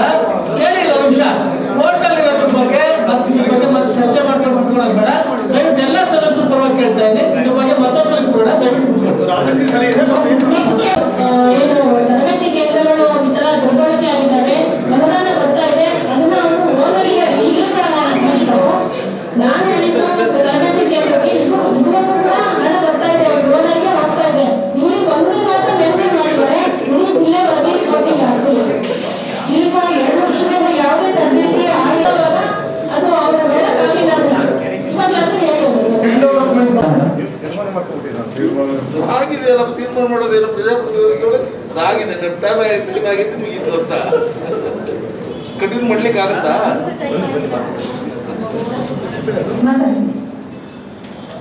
ಮಾನ್ಯ ಸದಸ್ಯರು ಕಳೆದ ಬಾರಿ ಕೇಂದ್ರ ಆ ಕೇಂದ್ರಕ್ಕೆ ನಾನು ಪ್ರಸ್ತಾವನೆ ಮಾಡಿದ್ದೆ. ಅಲ್ಲಿ ಅದೇ ರೀತಿಯಲ್ಲಿ ತರಬೇತಿ ನಡೀತಾ ಇರಲಿಲ್ಲ. ಸರ್ಕಾರದಿಂದ ಹಣ ಅವರಿಗೆ ಹೋಗ್ತಾ ಇದೆಯಾ, ಹೋಗ್ತಾ ಇದ್ರೆ ಅವ್ರ ಕೆಲಸ ಏನ್ ಮಾಡ್ಬೇಕಿತ್ತು, ಯಾಕೆ ಮಾಡ್ತಾ ಇಲ್ಲ ಅಂತ. ಅನ್ನೋದು ದೀನದಯಾಳ್ ಉಪಾಧ್ಯಾಯ ಗ್ರಾಮೀಣ ಕೌಶಲ್ಯ ವಿಕಾಸ ಯೋಜನೆ ಅನ್ನೋದು ಕೇಂದ್ರ ಸರ್ಕಾರದಿಂದ ನೇರವಾಗಿ ಅನುಷ್ಠಾನ ಆಗ್ತಾ ಇದೆ. ಅದು ನಮ್ಮ ಮೂಲಕ ಯಾವುದೇ ರೀತಿಯಲ್ಲಿ ಪೇಮೆಂಟ್ ಆಗಲಿ ಮುಸ್ತುವಾರಿ ಆಗಲಿ ಯಾವುದೂ ಇರಲಿಲ್ಲ. ಅದಾದ್ರೂ ಬಂದಿದೆಯಾ ಕೇಂದ್ರ ಸರ್ಕಾರದಿಂದ ಅಂದ್ರೆ ಈಗ ಅವರಿಗೆ ಹಣ ಹೋಗ್ತಾ ಇದೆಯಾ? ಇಲ್ಲ ಮೇಡಮ್, ಅದು ನಮ್ಮ ಮೂಲಕ ಯಾವುದು ಆಗಿಲ್ಲ. ಅಲ್ಲ, ಕೇಂದ್ರ ಸರ್ಕಾರದಲ್ಲಿ ಡೈರೆಕ್ಟ್ ಹೋಗೋದು ಯಾರಿಗೆ ಹೋಗುತ್ತೆ? ಸುಮ್ಮನೆ ಅನಾವಶ್ಯಕವಾಗಿ ಹೋಗ್ತಾ ಇದೆ ಸ್ವಲ್ಪ ನೋಡಿ ಅಷ್ಟೇ, ಅದಕ್ಕೆ ಖಂಡಿತವಾಗಿ ಏನಿಲ್ಲ. ನಡೀತಿದ್ರೆ ನಮ್ದು ಯಾವ್ದೇನು ಅಭ್ಯಂತರ ಇಲ್ಲ. ನಿಂತು ಕೂಡ ಸುಮ್ಮನೆ ಅವರಿಗೆ ಪ್ರತಿ ತಿಂಗಳು ಹೋಗ್ತಾರೆ ಅಂತಂದ್ರೆ ಅದಕ್ಕೆ ಈಗ ರಾಜ್ಯ ಸರ್ಕಾರದ ಏನೂ ಇಲ್ಲ, ನಮ್ ನೇರವಾಗಿ ಹೋಗ್ತಿದ್ದಾರೆ. ಅವರಿಗೆ ಹಣ ಕೊಟ್ಟಿದ್ರೆ ನಮಗೆ ಒಂದು ಬಾಡಿಗೆ ಹೋಗ್ತಾ ಇದೆ ಅಂತ ಹೇಳ್ತಿರೋದು. ಬಾಡಿಗೆನ ಹಣನ ಯಾರು ಕೊಡ್ತಾರೆ? ಯಾರು ಹುಡ್ಕೊಂಡು ಕೊಡ್ತಾರೆ ಅದನ್ನ? ಬಟ್ ಅವ್ರು ಯಾವುದೂ ಸಹ 21 ಜನ ಅವರು ಮಾತ್ರ ಬಂದಿದೆ, ಅದಾದ ನಂತರ ಯಾವುದು ಬಂದಿದೆ. ಓನರಿಗೆ ಹಣ ಯಾರು ತುಂಬ್ತಾರೆ ಕೊಡ್ತಾರೆ? ಪ್ರೈವೇಟ್ ಏಜೆನ್ಸಿ ಅವರು ಕೇಳ್ತಾರಲ್ಲ. ಸರಿ, ಸ್ಕಿಲ್ ಡೆವಲಪ್ಮೆಂಟ್ ಆಫೀಸರ್ ನೀವೇ ಸರ್? 3 ತರಬೇತಿ ಕೇಂದ್ರಗಳಿದ್ದಾವೆ ಸರ್. ಸಾಗರ ತಾಲೂಕಲ್ಲಿ 3 ತರಬೇತಿ ಕೇಂದ್ರಗಳಿದ್ದಾವೆ ಸರ್. ಒಂದು ಸಾಗರದಲ್ಲಿ ಈ ಪರಿವಾರ ಅನ್ನುವಂಥ ಒಂದು ತರಬೇತಿ ಸಂಸ್ಥೆ ಇದೆ ಸರ್. ಹಾಂ ಸರ್. ಹಾಗೆ ಎಲಿಗ್ಯಾಂಟ್ ತರಬೇತಿ ಸಂಸ್ಥೆ ಇದೆ ಸರ್. ಹೌದು, ಎಲಿಗ್ಯಾಂಟ್ ತರಬೇತಿ ಸಂಸ್ಥೆ ಇದೆ ಸರ್. ಹೌದು ಸರ್. ಹಾಗೆ ತಾಲೂಕಲ್ಲಿ ಒಂದು TSSಗೆ IT ಮೂಲಕ ನಡೀತಾ ಇದೆ ಸರ್.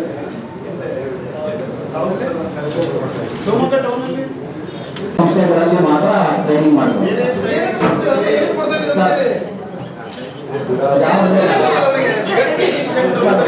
ಒಂದು ಡೊಮೆಸ್ಟಿಕ್ ಡಾಟಾ ಎಂಟ್ರಿ ಆಪರೇಟರ್ ಆಗ್ತಾ ಇದೆ ಸರ್.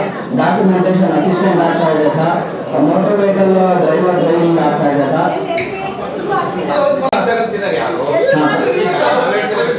ಮಾಹಿತಿ ಬೇಕಾ? ಈಗ ಅವನು ಟ್ರೈನಿಂಗ್ ಗ್ರಾಮ ಪಂಚಾಯತಿನ ಪಟ್ಟಣ ಪಂಚಾಯತಿ ಇರಿಸಿದೆ. ಪಟ್ಟಣ ಪಂಚಾಯತಿ ಹಾಗೇ ಇಲ್ಲ, ಅಲ್ಲಿರುವಂತ ಸೌಲಭ್ಯಗಳನ್ನೆಲ್ಲ ಬೇರೆ ಬೇರೆ ಗ್ರಾಮ ಪಂಚಾಯತಿಗೆ ಕಳಿಸ್ತಾ ಇದ್ದಾರೆ. ಈಗ ನೋಡಿ ಸೆಕ್ರಿಗೇಷನ್ ಇದೆಯಲ್ಲ, ಶೌಚಾಲಯ 500 ಗ್ರಾಮ ಪಂಚಾಯತಿ ಕೊಟ್ಟಿದ್ದಾರೆ. ಈಗ ಕೊಡ್ಲಿಕ್ಕಲ್ಲ ಆಲ್ರೆಡಿ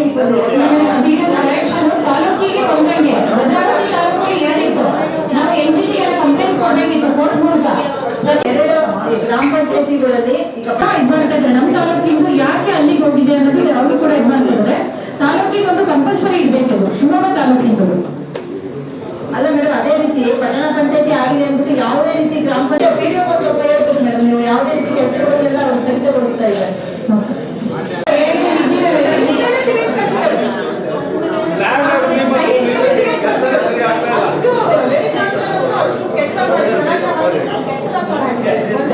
ಆಮೇಲೆ BCM ಹಾಸ್ಟೆಲ್ ನಾವು ಏನು ಸ್ಕೂಲ್ಗಳಲ್ಲಿ SDMC ಅಂತ ರಚನೆ ಮಾಡ್ತೀವೋ ಆ ತರ ಹಾಸ್ಟೆಲ್ಗಳಲ್ಲಿ ಒಂದು SDMC ಅಂತ ಒಂದು ಇದನ್ನ ರಚನೆ ಮಾಡಬೇಕು. ಯಾಕೆ ಹಾಸ್ಟೆಲ್ ಅಲ್ಲಿ ಏನೇನು ವ್ಯವಸ್ಥೆ ಬರುತ್ತೆ, ಹಾಸ್ಟೆಲ್ ಏನೇನು ಆಗುತ್ತೆ, ಯಾವ ಪೇರೆಂಟ್ಸ್ಗಳು ಅದ್ರ ಮಾಹಿತಿ ಇರಲ್ಲ. ಏನೇನು ರೇಷನ್ಸ್ ಯಾವ ಟೈಪ್ ಬರುತ್ತೆ, ಏನೇನು ಕಾಮಗಾರಿಗಳು ಬರುತ್ತೆ, ಯಾವ ತರ ಇಂಪ್ಲಿಮೆಂಟ್ ಆಗುತ್ತೆ, ಈ ತರ ಆಗುವಾಗ ಪೇರೆಂಟ್ಸ್ಗಳಿಗೆ ಆ ಹಾಸ್ಟೆಲ್ ಬಗ್ಗೆ ಒಂದು ನಿಗಾ ಇರುತ್ತೆ.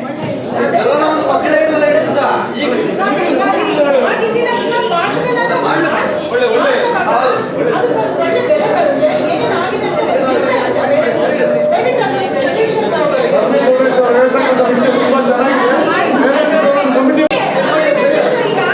ಯಾವ ಮಾಡಿ ಅಂತ ಹೇಳಿದೀವಿ.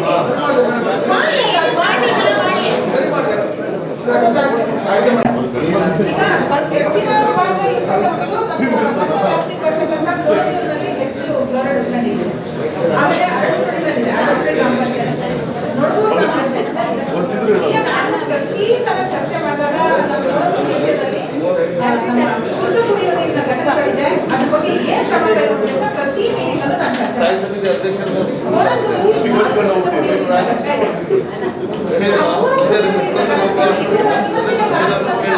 ನಾನು ಚರ್ಚೆ ಏನಾಗಿದೆ ಅನ್ನೋದು ಯಾರಿಗೂ ನಾನು ಇನ್ನೂ ಕೂಡ ಅದನ್ನು ಪಾರ್ಟಿಸಿಪೇಷನ್ ಮಾಡಿ ಅದ್ರ ಬಗ್ಗೆ ಮಾಹಿತಿ ಬೇಕು.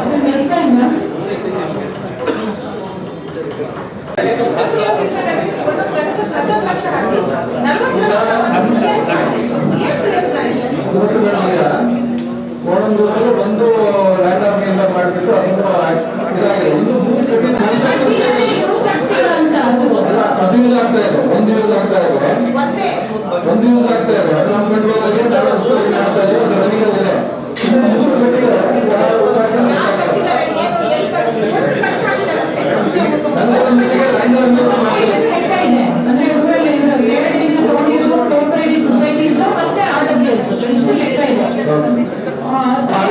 ವರ್ಕ್ ಆಗಿದೆ. ಮೋಸ್ಟ್ಲಿ MLA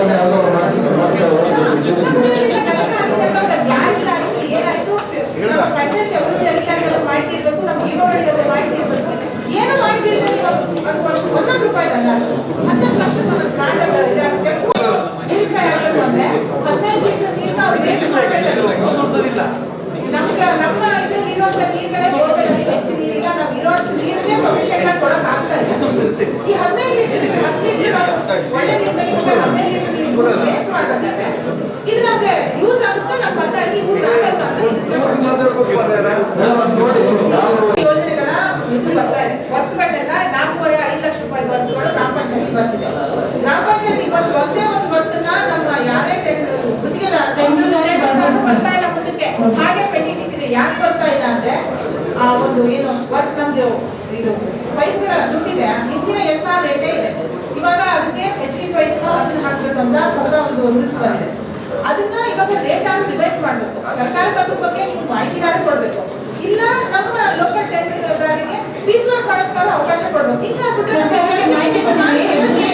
ಪೈಪ್ ರೇಟ್ ಜಾಸ್ತಿ ಆಗಿರೋ ಮಾಹಿತಿ ಕೊಟ್ಟಿವಿ. ಅದಕ್ಕೆ ಅವ್ರು ಹೇಳಿದ್ರು ಟೆಂಡರ್ದಾರರು ಪ್ರೀಮಿಯಂ ಅಮೌಂಟ್ ಜಾಸ್ತಿ ಮಾಡ್ಕೊಂಡು ಹಾಕಿ, ಆಮೇಲೆ SR ರೇಟ್ ಇದೆ ಬಿಟ್ರೆ PWD ನಲ್ಲಿ ಪ್ರತಿ ವರ್ಷ ಅಪ್ ಆಗುತ್ತೆ.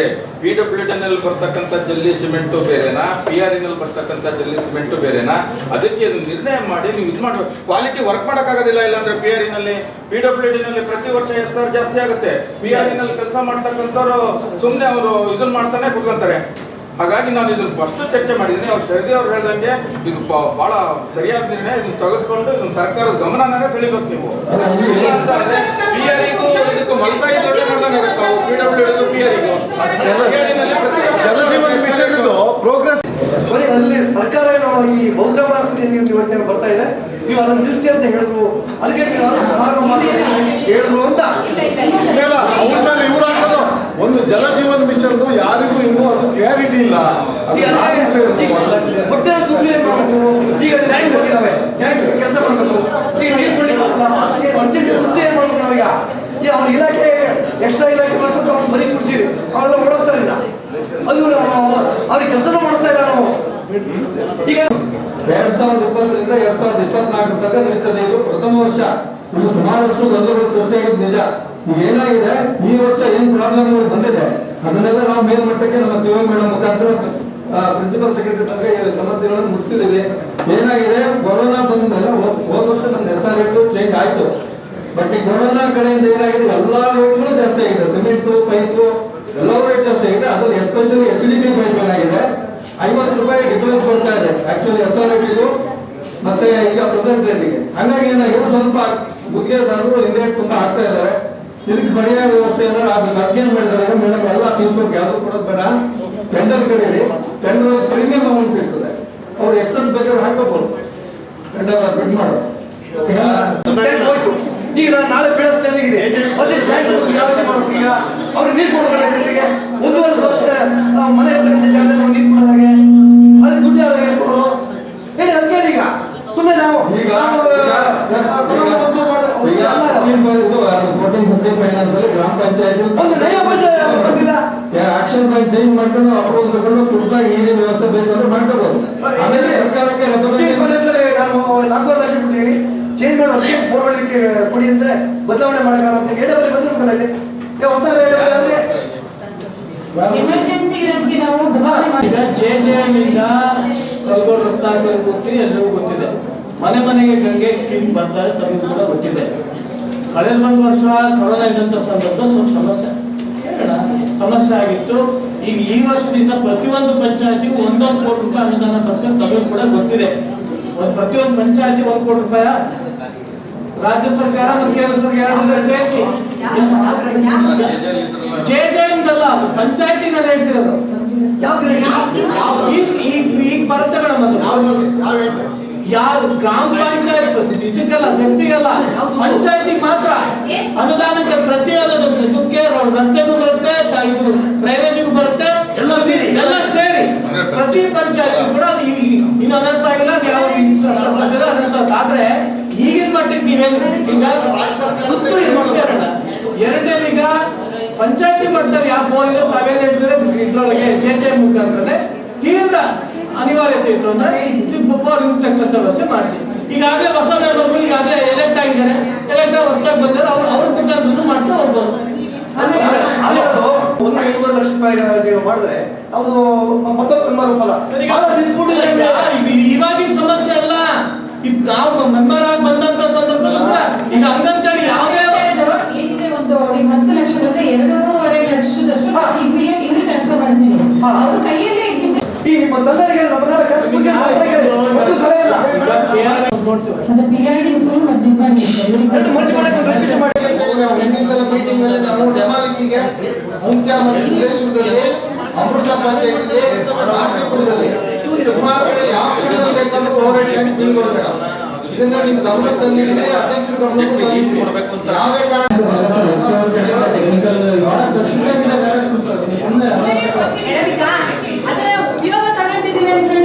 ನಾವು ಸ್ಟಾರ್ಟ್ ಮಾಡಕ್ಕೆ ಏನು ಪ್ರಾಬ್ಲಮ್ ಇಲ್ಲ, ಬಟ್ ಅಲ್ಲಿಂದ ನಮ್ಗೆ ಟೆಕ್ನಿಕಲ್ ಇದನ್ನಾಗಿ ಬಂದಿಲ್ಲ.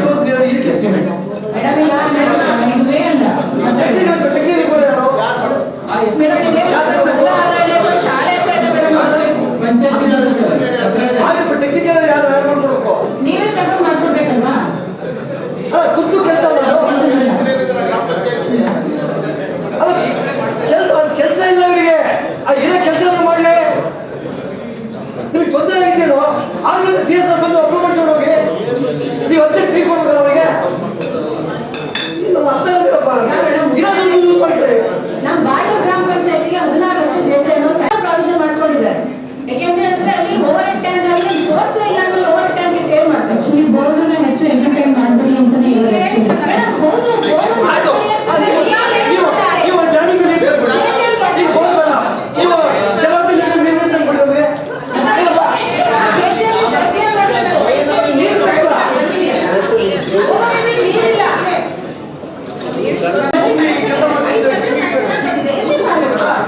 ಅವ್ರು ಹೇಳಿದೆ HPC ಅಂತ ಹೌಸ್ ಕನೆಕ್ಷನ್ ಇದೆ. ನಾನು ಹೇಳಿದ್ರೆ ಇದು ಅಂತ ಇದ್ರಲ್ಲಿ ಮನೆ ಮನೆಗೆ ಕನೆಕ್ಷನ್ ಕೊಡೋದು. 355 ದಿನನೋ 55 LPCD ಒಬ್ಬ ವ್ಯಕ್ತಿಗೆ 55 ಕಂಡೀಷನ್ಸ್ ಬಟ್ ಸೋರ್ಸ್ ಇದ್ರೆ ತಾನೇ ನಾವು ಇಂಗ್ಲಿಷ್ ಸೋರ್ಸ್ ಇಲ್ಲದೆ ತಗೊಳಂಗಿಲ್ಲ. ಎಲ್ಲಿ ಅವೈಲಬಲ್ ಇತ್ತು 55 LPCD ಡೈರೆಕ್ಟ್ ಕನೆಕ್ಷನ್ ಕೊಡೋಕೆ ತೀರ್ಮಾನ. ನೆಕ್ಸ್ಟ್ ಆರ್ಗ್ಯುಮೆಂಟೇಷನ್ ಅಂತ ಬರುತ್ತೆ. ಇದನ್ನ ಅಂದ್ರೆ ಈಗ ನಾವೆಲ್ಲ ಬೋರ್ವೆಲ್ ಎನ್ಕರೇಜ್ ಮಾಡ್ದಾನೆ ಬೇರೆ ಮಲ್ಟಿವೇಸ್ ಸ್ಕೀಮ್ ಆಗಿರ್ಬೋದು, ಬೇರೆ ಕೆರೆ ಏನಾರು ಆಗಿರ್ಬೋದು, ಹೀಗೆ ಇದು ಮಾಡಿ ಸೋರ್ಸ್ ಅದಕ್ಕೆ ಎನೌನ್ಸ್ ಮಾಡಿ ಕೊಡುವಂಥದ್ದು. ಮೋಡಿ ನೋಡಿ ಸಾಕಾಗ್ಬಿಡಿದೆ. ಶುದ್ಧ ನೀರು ಕುಡಿಯೋ ನೀರು ಕಡಿಮೆ ಮಾಡ್ತಾರೆ. ನೀವೇ ಮಾಡಿದ್ದು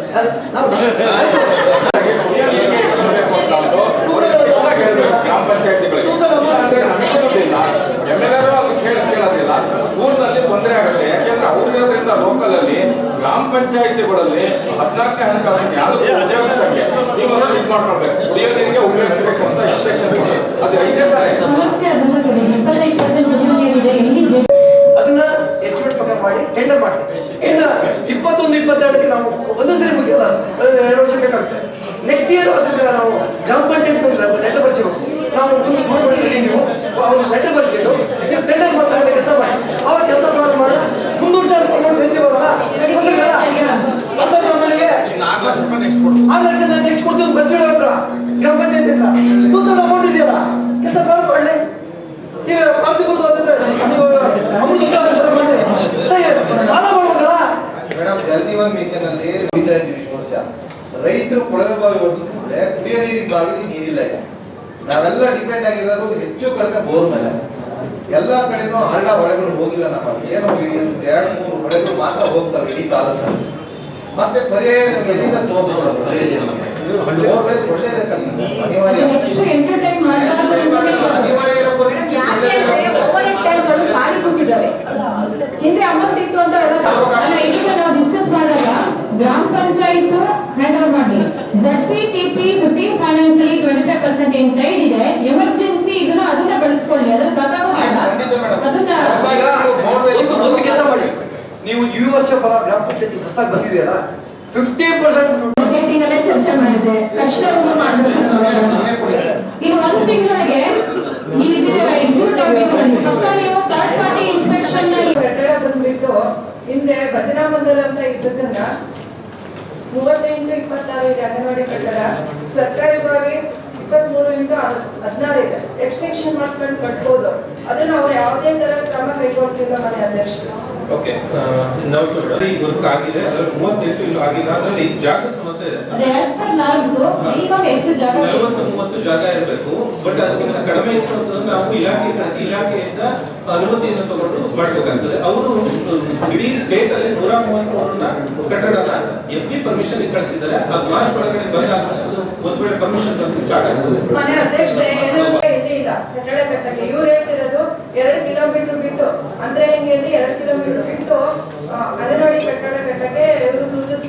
ರಾಜಕಾರಣಿಗಳು ಮಾತನ್ನು ಕಟ್ಕೊಂಡು ಹಂಗಾಗಿ ಅಲ್ಲಿ ಸಮಸ್ಯೆ ಆಗ್ತಿದೆ ಸಾಕಷ್ಟು.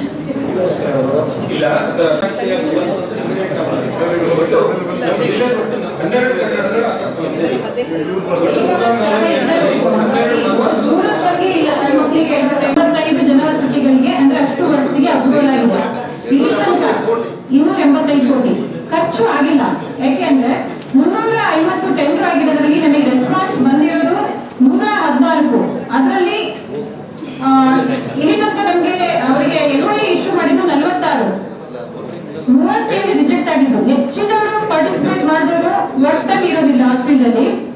ಕಂಡೀಷನಲ್ ಬ್ಯಾಂಕ್ ಗ್ಯಾರಂಟಿ ಕೊಡ್ತಾ ಇದ್ದಾರೆ. ಹಾಗಾಗಿ ಟೆಕ್ನಿಕಲಿ ಆ ರೀತಿ ಕ್ವಾಲಿಫೈ ಆಗ್ತಿಲ್ಲ ಅಂತ ಹೇಳಿ ರಿಜೆಕ್ಟ್ ಆಗೋದು ಜಾಸ್ತಿ ಆಗ್ತಾ ಇದೆ ಇದರಲ್ಲಿ. ಆಮೇಲೆ ಇವ್ರು ಕಾಂಟ್ರಾಕ್ಟರ್ ಕರೆದು ಮಾತಾಡಿದ್ರೆ ವರ್ಕ್ ಕಮೆಂಟ್ಸ್ ಮಾಡ್ತಾ ಇಲ್ಲ. ಹೌದು, ಸುಮಾರು ಸರಿ ಈಗ ಇವ್ರ ಲೆವೆಲ್ ಎಲ್ಲ ಸಿಟ್ಟಿಂಗ್ ಎಲ್ಲ ಆಗಿದೆ. ಹಾಗಾಗಿ 16 ವರ್ಕ್ ಕಮೆಂಟ್ಸ್ ಆಗಿದೆ. ಹಾಗೆ ಪ್ರೋಗ್ರೆಸ್ ಆಗಿಲ್ಲ. ಜಿಲ್ಲೆಯಲ್ಲಿ ಎಷ್ಟು ಅಂದ್ರೆ 114, 350 ಟೆಂಡರ್ ಆಗಿರೋದು 114 ಮಾತ್ರ ರೆಸ್ಪಾನ್ಸ್ ಬಂದಿದೆ. ಪಾಯಿಂಟ್ ಬಂದು ಏನಂತೂ ನೀವು ಹೇಳೋ ಪಾಯಿಂಟ್ ಬಂತು ಅವತ್ತು ತೀರ್ಥಹಳ್ಳಿ 113 ಆಗಿದೆ, ಸ್ವರ್ಗ 105, ಹೊಸನಗರ 5, ಸಾಗರ 130. ಈಗ ಮೇಡಮ್ ಈಗ 2 ಕಾಲ ಎಂಟಾಯ್ತು ಆಗಿರೋದು 2 ಕಾಲ ಎಂಟಾಯ್ತು ನಾನೀಗಾಗಲೇ 2 ಸತಿಯಲ್ಲಿ ಪ್ರಸ್ತಾವನೆಯನ್ನ ಮಾಡಿದ್ದೀನಿ. ನಾಳೆ ಮುಂಚಿನಲ್ಲಿ ಫಸ್ಟ್ ಅಂಗನವಾಡಿ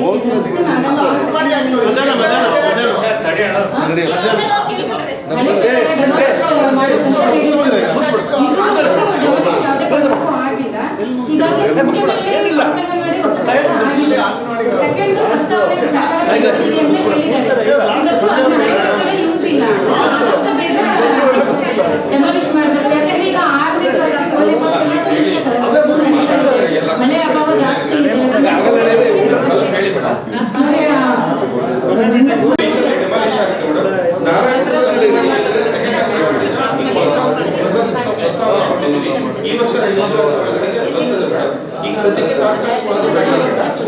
ನಮಗೆ ಹಳೆ ಕಟ್ಟಡ ಬೇಗ ಡೆಮಾಲಿಷ್ ಆಗಬೇಕಂತೆ ಎಲ್ಲ ತೆಗೆದುಬಿಟ್ಟಿಲ್ಲ. ಸಾರ್ವಜನಿಕ ಶಿಕ್ಷಣ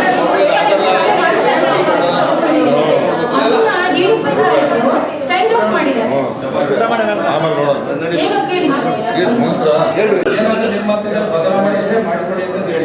ಅದು ಯಾವುದೇ ಕಾರಣಕ್ಕೂ ಬದಲಾವಣೆ ಆಗೋದು ಬೇಡ.